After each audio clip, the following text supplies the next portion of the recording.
Hello, bachcho, let's read the question first. The question says the ball of mass m falls down without initial velocity from height h over Earth's surface. Find increment in ball's angular momentum vector picked up during time of falling relative to point O of reference frame moving translationally in horizontal direction with velocity v.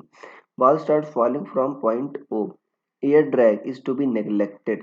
So students सबसे पहले आपको समझना होगा की concept क्या use हो रहा है इस केस में. सो की कंसेप्ट इज एंगुलर मोमेंटम की यूज हो रहा है बच्चों एंगुलर मोमेंटम. देखो बच्चों एंगुलर मोमेंटम किसी बॉडी का जो आपका ट्रांसलेशन मोशन कर रही है, राइट.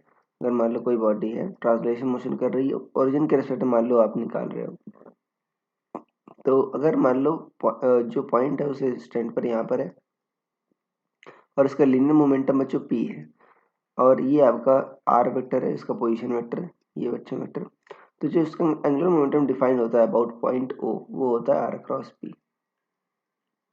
ये होता है बच्चों पार्टिकल का एंगुलर मोमेंटम, राइट. अब यहाँ पर देखो कह रहा है कि जो फ्रेम है आपका वो ट्रांसलेट हो रही है हॉरिजॉन्टल डायरेक्शन में वेलोसिटी v. एक आपकी बॉडी है जिसका मास m है वो मतलब फॉल डाउन कर रही है. देखो शुरुआत में बच्चों फ्रेम इधर रही होगी, राइट. अब मान लो ये हाइट h है तो कितने टाइम बच्चों फॉल किया होगा. s is equal to u t plus half a t square से कर लेते हैं, राइट. कितना डिस्प्लेसमेंट हो रहा है जी, यू तो जीरो है बच्चों और acceleration due to gravity G है तो एक वैल्यू जी रखो. तो टी क्या आ जाएगा आपका root two h by g, ये आ जाएगा. So root two h by d time में ये फॉल हो रही है. तो देखो यहाँ पर शुरुआत में फ्रेम था आपका ये, ठीक है. शुरुआत में यहाँ पर फ्रेम था बात बट क्या हो गया टी टाइम बाद जब ये गिरेगी तो ये फ्रेम आगे जा रही है वेलोसिटी से. तो ये फ्रेम आपका इधर चली गई होगी इस इंस्टेंट पर, राइट. ये फ्रेम जो है बच्चों आपका इधर चली इधर आपका चली गई होगी. ये वाई मान लो ये एक्स मान लो, बी वेलोसिटी जा रही है तो ये डिस्टेंस कितनी हो गई होगी वी टी हो गई होगी. तो मतलब पार्टिकल का जो एक्स कोऑर्डिनेट है वो क्या होगा आपका माइनस वी टी हो जाएगा इस इंस्टेंट पर, राइट. और आपको एंगुलर मोमेंट इंक्रीमेंट बताना है particle angular momentum picked up during time of falling related to point O of reference frame moving translation in horizontal direction with velocity v. तो कह रहा है ball start falling from o, right. अब यहाँ से बच्चे o से आपका गिरना चालू होती है, ठीक है. वेलोसिटी फ्रॉम हाइट h वो अर्थ सरफेस. तो यहाँ से बच्चों आपको गिरना चालू होती है. तो जो इसका r लिखो l लिखोगे बच्चों क्या लिखोगे r क्रॉस p. अब शुरुआत में तो बच्चों इनिशियल वेलोसिटी क्या थी आपका जीरो थी, राइट. तो इनिशियल मोमेंटम क्या होगा एल इनिशियल. देखो p को बच्चों एम वी लिख सकते हो, so r into m into v या एम आर क्रॉस वी लिख सकते हो.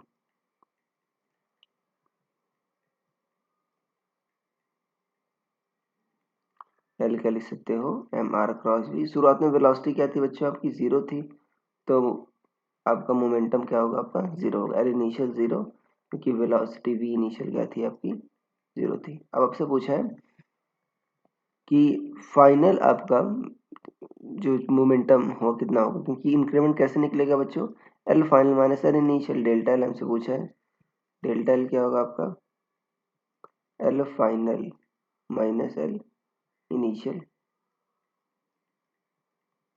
ये पूछा है. एल इनिशियल जीरो है तो डेल्टा एल क्या होगा बच्चों आपका एल फाइनल होगा. ये एल इनिशियल जीरो हो गया तो डेल्टा एल जो इंक्रीमेंट होगा वो क्या होगा एल फाइनल होगा, ये होगा. अब देखते हैं यहाँ पर क्या देख रहा है बच्चों आपको कि एल फाइनल कैसे निकालेंगे. एल फाइनल क्या होगा m r cross v final, right. R क्या होगा बच्चों देखो पहली बात तो यहाँ पर देखो इसके रेस्पेक्ट में यहाँ से बच्चों फॉल होना चालू होता है. अब fine increment in balls angular momentum picked up during time of falling related to point O of reference frame, ठीक है. Ball start falling from point O तो यहाँ से बच्चों फॉल होना चालू होती है. अब शुरुआत में क्या थी बच्चों हाइट एच पर थी तो जब आपका गिरेगी बच्चों ठीक है फाइनली तो एच हाइट पर रहेगी वो, ओके, यहाँ पर ये एच हाइट पर रहेगी वो, तो और एक्स जो होगा आपका माइनस वी टी हो जाएगा, राइट। तो एक्स बच्चों आपका minus V T I cap आ गया, और वाई क्या आ गया बच्चों आपका एच जे कैप आ गया, राइट। जब आपका फाइनली वो एच हाइट गिर जाएगी तो एच जे कैप आ गया, और क्रॉस वी, वी कितना है बच्चों आपका, देखो यहाँ पर तो सिर्फ बच्चों वाई डायरेक्शन आपका मोशन हो रही है, बट फ्रेम के रिलेटिव आपका इसकी वेलोसिटी बच्चों निगेटिव डायरेक्शन में भी आएगी। फ्रेम आपका राइट मूव कर रहा है तो फ्रेम के रिलेटिव ये लेफ्ट मूव कर रहा होगा। तो minus v i cap plus t time में कितना बच्चों वर्टिकल कंपोनेंट अचीव किया होगा, जी टी जे कैप, कि वी क्या होता है u plus a t. Downward downward क्या मान रहे हो आप, पॉजिटिव मान रहे हैं तो यू तो जीरो होगा, ए क्या होगा जी, और टी टाइम तक मूव कर रहा है तो वी क्या होगा बच्चों आपका जी टी होगा, वाई कंपोनेंट।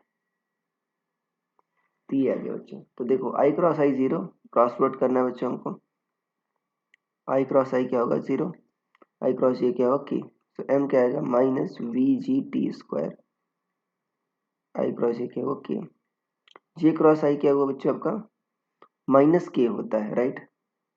बट यहाँ पर क्या है आपका पहले से ही आपका यहाँ पर देखो माइनस है, तो क्या होगा आपका के हो जाएगा बच्चों, ये आ जाएगा minus we G T square, और ये कितना आ जाएगा वी जे के कैप।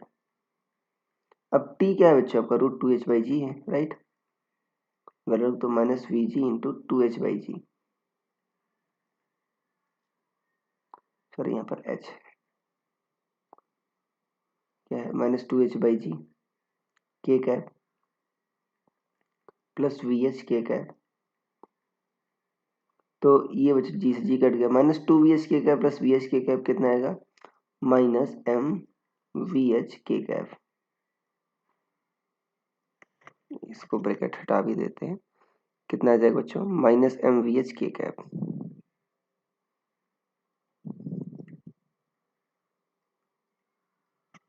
राइट। अब देखो अगर इसका ये बच्चों डेल्टा एल आ गया, अगर इसका मैग्नीट्यूड हमको, ये तो एल वेक्टर में आ गया बच्चों, अगर हमको इसका मैग्नीट्यूड चाहिए तो क्या करना होगा हमको, इसका जस्ट मैग्नीट्यूड क्या आ जाएगा एम वी एच आ जाएगा, क्योंकि के कैप तो यूनिट वेक्टर है। सो मॉड ऑफ डेल्टा एल कितना आ जाएगा आपका एम वी एच, ये आ जाएगा। So this will be the answer. So I hope you understood it well. Best of luck.